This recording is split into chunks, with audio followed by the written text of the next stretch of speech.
دوستو، امریکہ کے سب سے خوبصورت شہروں میں سے ایک اور دنیا کے سب سے امیر شہروں میں سے ایک یعنی کہ لاس اینجلس بہت بری طریقے سے جل رہا ہے۔ وہاں سے جو تصاویر آ رہی ہیں وہ اتنی زیادہ خطرناک ہیں کہ انہیں دیکھ کر یہ یقین ہی نہیں ہو پا رہا ہے کہ حقیقت میں دنیا میں کوئی شہر اس طرح سے جل سکتا ہے، بلکہ یہی لگ رہا ہے کہ شاید یہ کوئی فلمی سین ہی ہو سکتا ہے۔ بس اتنا سمجھ لیجئے کہ لگ بھگ 10 لاکھ کے قریب لوگ وہاں سے بھاگ نکلے ہیں، کیونکہ یا تو ان کا گھر جل گیا ہے یا پھر جلنے والا ہے، اور ساتھ ہی ساتھ لاکھوں لوگوں کو گھر چھوڑ کر بھاگنے کی وارننگ بھی دی جا چکی ہے۔ عام لوگوں کی طرح فلمی سٹار اور سیلیبریٹیز بھی اپنا گھر بار چھوڑ کر بھاگ نکلے ہیں، کیونکہ یہ کوئی عام سا شہر یا عام سا علاقہ نہیں ہے کہ جہاں پر صرف عام لوگوں کا مکان ہو، بلکہ یہ تو امریکہ کے سب سے ایڈوانس اور سب سے قیمتی علاقوں میں سے ایک ہے۔ اسی لیے یہاں پر بڑے بڑے سیلیبریٹیز، بڑے بڑے پولیٹیشینز اور ہالی ووڈ دنیا کے سٹارز لوگوں کے عالی شان عمارتیں موجود ہیں۔ اسی لیے ابھی سے ہی مان لیا گیا ہے کہ امریکہ کے لیے یہ سب سے بڑا نقصان ثابت ہونے والا ہے۔ اس سے پہلے امریکہ کو اتنا بڑا نقصان نہیں پہنچا ہوگا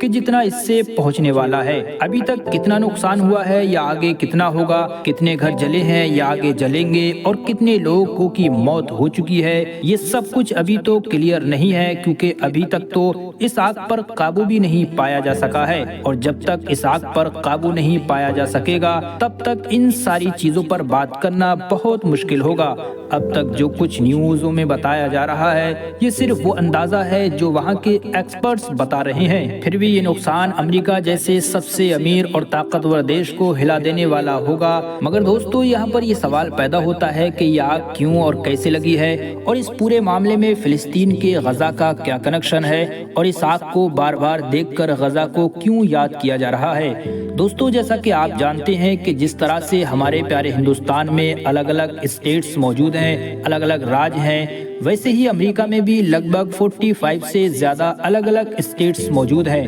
انہی میں سے ایک اسٹیٹ کا نام کیلیفورنیا بھی ہے، اور اسی کیلیفورنیا کو جب آپ دنیا کے نقشے پر تلاش کرو گے تو یہ اسٹیٹ امریکہ کی طرح بالکل اخیر میں دکھائی دے گا، اور اس سے آگے پھر پیسفک سمندر نظر آتا ہے، جہاں تک دیکھو گے پانی ہی پانی دکھائی دیتا ہے، اور یہی وجہ ہے کہ یہاں کا موسم باقی جگہوں کے مقابلے میں بڑا ہی عجیب و غریب رہتا ہے۔ سمندر سے ملا ہوا ہے، اسی لیے تیز ہوائیں بھی چلتی رہتی ہیں۔ اب جہاں تک معاملہ ہے اس اسٹیٹ میں آگ لگنے کا، تو یہ کوئی نیا مسئلہ نہیں ہے، بلکہ یہاں پر تو پہلے بھی کئی بار چھوٹی اور بڑی لیول پر آگ لگ چکی ہے۔ آخری بار 2020 میں بھی کافی بڑی آگ لگ چکی تھی، جس سے بہت بڑا نقصان پہنچا تھا، اور اس کے بارے میں بھی ریزن یہی بتایا گیا تھا کہ شاید ایک چھوٹی سی چنگاری سے اپنے آپ ہی آگ لگ گئی تھی۔ شاید اب آپ یہ سوچ رہے ہوں گے کہ اگر اپنے آپ آگ لگ بھی گئی تو امریکہ تو اتنا ایڈوانس دیش ہے اور پوری دنیا میں سپر پاور مانا جاتا ہے،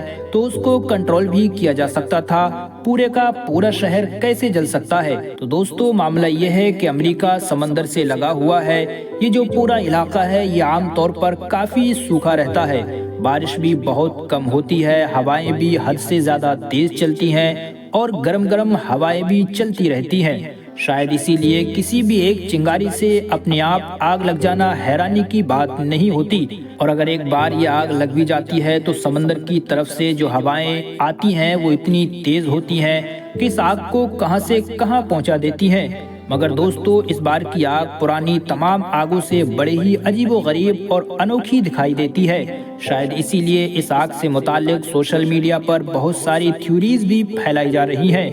کیونکہ جس طرح سے یہ آگ لگی ہے اسے دیکھ کر بہت سارے لوگ تو یہ بات ہضم ہی نہیں کر پا رہے ہیں کہ یہ آگ قدرتی طور پر لگی ہوئی ہے، اور ساتھ ہی ساتھ یہ بھی دعویٰ کیا جا رہا ہے کہ اس آگ سے کسی سازش کی بو بھی آ رہی ہے۔ اور اگر یہ مان بھی لیا جائے کہ یہ آگ واقعی قدرتی طور پر لگی ہے تو واقعی ہوش اڑا دینے والی بات ہے، اور اگر ان شہروں کو دیکھا جائے جن میں آگ لگی ہوئی ہے تو وہ لاس اینجلس کے الگ الگ 4 علاقے ہیں، اور حیرانی کی بات یہ ہے کہ یہ چاروں ہی علاقے ایک دوسرے سے کافی الگ الگ دکھائی بھی دیتے ہیں، اور یہ بھی سوچنے والی بات ہے کہ یہ آگ اگر نیچرلی لگی تھی تو ظاہر سی بات ہے ایک طرف سے لگی ہوئی ہوتی، یا پھر 2 طرف سے لگتی، یا ایک ہی لہر کے ساتھ پھیلتی ہوئی چلی جاتی۔